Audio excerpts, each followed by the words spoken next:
est sur ce plateau. Nous, ici à l'ORTB, nous l'appelons notre pape. Eh ben voilà, c'est le mot que j'évitais de prononcer. Ah, mais non, en fait. non, Benoît Wandia, c'est le pape. Nous avons d'ailleurs eu nos bénédictions papales tout à l'heure. Oui. Oui, tout à fait. Bon, comme je le dis souvent, à moins que vous ayez rejoint l'église voisine.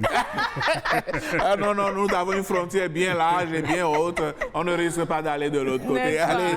Alors, Benoît Wandia, bonjour. Merci bonjour. d'être là. Bienvenue et merci d'avoir accepté notre invitation. Tout le plaisir. Ce matin, vous avez décidé de nous parler de la correspondance féminine de Edo. Oui, hier, comme vous l'avez souligné tout à l'heure, nous parlions de Edo.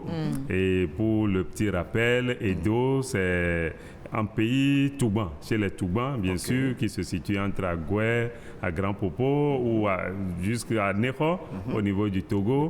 Et les Toubans, c'est celui qui vient juste après les jumeaux.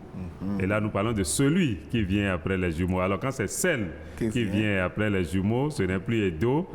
Nous avons voulu donc faire l'approche des gens, comme on a parlé des hommes, il faut qu'on parle des femmes. Oui. Donc, aujourd'hui, j'ai voulu qu'on parle de Dado. De Dado, la fille qui est née après les jumeaux, après les jumelles. Celle qu'on pourrait appeler la Dossi chez les femmes. Exactement. Oui. D'accord. Alors, mais quand on parle de Dado, Dado, à part le fait de venir après les jumeaux ou les jumelles, quelle est sa caractéristique? Qu'est-ce qui caractérise sa personnalité réellement? Oui, au risque pour ceux qui nous ont suivis hier de se répéter, je disais hier que le Edo a cette chance, qu'on peut le dire comme ça, d'avoir deux frères ou deux sœurs en même temps. En même temps. Ou d'avoir un frère et une sœur il est gâté, lui. Alors, la Dado également a cette chance-là d'avoir en même temps deux frères ou deux sœurs, ou un frère et une sœur. Et donc, on peut se permettre de dire qu'il peut avoir, auquel, donc, puisqu'on parle de Dado, aujourd'hui, peut avoir deux formes de caractéristiques. Ou ses frères ou ses sœurs, ou celles qui sont venues avant lui, avant elle, donc aujourd'hui, ont tendance peut-être à trop l'entourer, à la dorloter, c'est la petite sœur, faut pas la toucher. Une attitude paternaliste. Et voilà, donc elle devient presque fille à maman. Elle se sent assez gâtée, on ne la touche pas et autres. Mais si elle a cette, je ne sais pas s'il faut dire encore chance ou malchance, mais d'avoir deux frères ou deux sœurs qui ne s'entendent pas, alors là, c'est qu'elle est obligée de jouer au juge. À l'arbitre. Effectivement. De jouer au juge et donc d'être peut-être plus sage que son âge. Parce que quand vous avez peut-être 10 ans, mais c'est vos frères et sœurs de 13, 14 ans qui doivent toujours vous solliciter pour les départager. C'est que vous êtes obligé d'être un peu plus mûr que... C'est ça. Mais la catastrophe, c'est d'avoir une Dado qui est immature. Oui, tout à fait. Elle va créer du désordre. Ou une Dado qui est turbulente. Et donc là, c'est les parents qui ont des soucis à se faire. Tout à fait. Parce que n'oublions pas aussi que ça soit Dado ou que ça soit tout enfant, de plus en plus, on a les petits frères ou les petites sœurs qui ont tendance à taquiner les grandes sœurs ou les grands frères. Donc, les parents sont tout le temps obligés d'intervenir pour séparer le grand frère ou la grande sœur et le petit frère ou la petite sœur. Donc, on peut dire que on peut tomber sur une Dado qui soit d'une sagesse incroyable, comme on peut tomber sur une Dado qui se perd un peu parce que n'ayant pas eu la tâche facile par rapport donc, à ses frères et sœurs. Encore que certains disent que la sagesse divine n'a pas d'âge. Oui, tout à fait.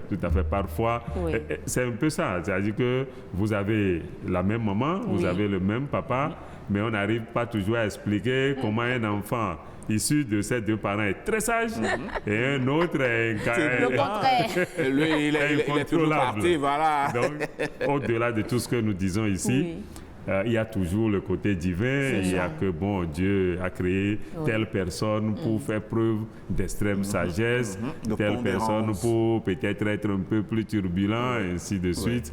Donc, tout le monde a un rôle à jouer. Ce n'est pas cartésien. Ce n'est pas que comme vous êtes dado, soit vous êtes ci, soit vous êtes ça. Donc, pas forcément. Merci beaucoup. Vous avez une dado dans la famille ou vous voulez avoir une dado? À mon niveau, non. Non. Et okay. Je n'en connais pas particulièrement. On vous souhaite bientôt d'avoir des jumeaux et puis d'avoir dado. Le pape n'est pas d'accord avec moi. En tout cas, non, encore que je ne suis pas Tougma. C'est un autre aspect. C'est pas qu'il faut, juste parce qu'on a expliqué que voilà, vous avez des jumeaux, il faut les appeler peut-être tel. Et vous n'êtes pas de cette collectivité, de ce clan, et vous avez des jumeaux, vous mettez les noms n'importe comment. C'est toute une religion, ces noms-là.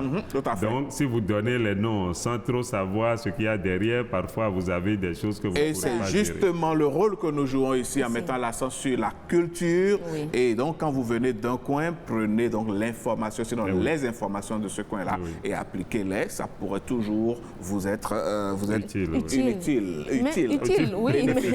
Voilà. Mais moi, je me demande quand même, est-ce que c'est forcé d'avoir dado lorsqu'on a déjà accolé ou comment on les appelle oui, quand vous avez accolé, c'est une obligation d'avoir dado. Celle qui suit, si c'est une fille, c'est dado, tout naturellement. Tout naturellement. Bon, parfois les parents n'aiment pas trop donner les prénoms. Non, si vous vous arrêtez à accoler à Coco, vous ne voulez pas faire un autre enfant. Bon, dans le temps, on disait c'est forcé, il faut faire. Mais voilà, c'est pour ça que je pose la question. Mais de plus en plus, quand le budget ne permet pas, il n'y a pas de trou. Tout simplement. La nature se charge de fermer ce trou-là. Allez, merci beaucoup Benoît Wandia, merci d'avoir été là.